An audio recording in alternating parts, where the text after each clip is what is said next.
us in the freaking basement. I mean, of all places they can put us at the UHW arena, they stick us in the freaking basement, JW. Why? I don't know, but it's colder than a witch's tit in Duluth, Minnesota down here. I think that someone must hate me. I don't. Oh, hi there. My name is Nick Patrick Halderman, and I'm alongside JW Beeswing. We're down here in the control center to tell you what happened last time on DNA because, well, you need to know. And first off, welcome to United Sportatorium and all that jazz, but the announcers should have told you. Anyway, the first match was Ari Lurin taking on, and forgive me if I mispronounced that, that's a hard name for me to pronounce sometimes, taking on Maxine Darkwatch.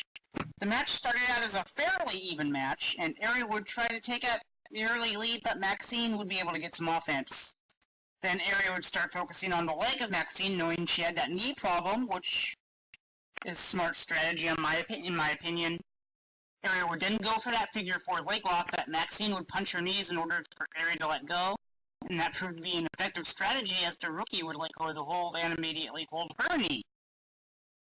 They were able to get up slowly and begin throwing a series of punches, and then the Devilish One would then go to the top rope and try a flying splash, but Ari caught her and caught with a spine buster as hard as Maxine was trying to get the upper hand there.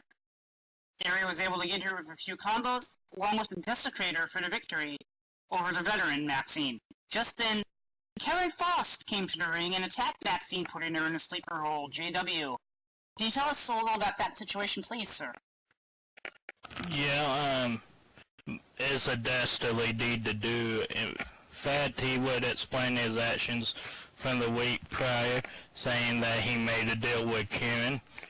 However, he took him out because his main target was Vince Easterwood in that coveted title that Easterwood holds. Kieran would come out, have a chair in his hand. He checked on his wife and demanded a match with the Hellhound. Elias would make the match official, and they would go at it. Kieran hit Kevin with a leaping shoulder block. It only made Kevin stumble, and Kieran would try again. Kevin still didn't go down. So he tried one more time, but he was met with a big boot. Kevin would pick up Temptation, surprise him with the Temptation surprised him with a ground sweep, sending the Hound down. It didn't take long for Kevin to regain the lead, though. And Kevin was able to gain the upper hand and get him into the ankle lock. Kevin was crawling to the ropes, however, when he reached the ropes, Kevin would not let go. The referee had no choice but to disqualify him after the 5 count. Wolfie Castle was the guest referee. He tried to pull Kevin off of him. He finally did, and as Kevin got up, Wolfie went for the spear, warning him if he wanted Vince, he would have to go through intervention.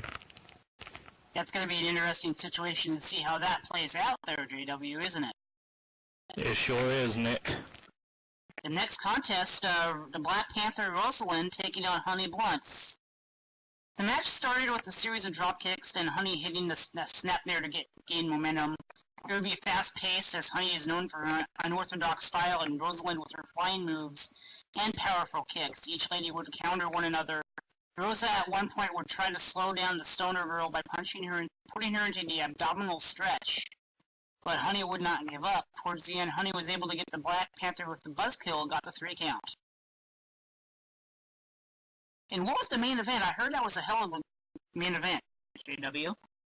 It sure was. Our main event was for the International Honored Crown Championship. Yancey Lowe would defend against Vince Easterwood of Intervention. The stipulation that was chosen by Vince was a submissions match. This was a favorite for Vince. However, Yancey knows a few submission moves of his own. The match started with a simple lockup and Yancey showing off showed the church boy down, flexing his muscle. But Vince wasn't impressed and the two of them went at it. The church boy and the ferocity of violence gave it everything they had in their arsenal. Vince did get Yancey in a sharpshooter. Since Yancey didn't give up, Vince tried something else. Just then, Yancey would get the church boy in the Koji clutch. As Vince was getting ready to tap out, the lights in the arena went out, and when the lights came back on, Ken was in the middle of the ring with a chair and took out both Yancey and Vince. The match ending in a no contest. Wow, that very interesting. But we got to wonder here, going into Havoc, how determined is Kieran to win back the International Honored Crown Championship? And how will Kevin get to Vince Easterwood? We're going to answer those questions and possibly a lot more today at Havoc. So, we're very cold. JWB's wing, this is a very cold Nick Patrick Halderman, and damn it, JW, I need to get a space heater for when we do these, because... I agree. They need to fix a broiler down here. It's colder than a witch's tit.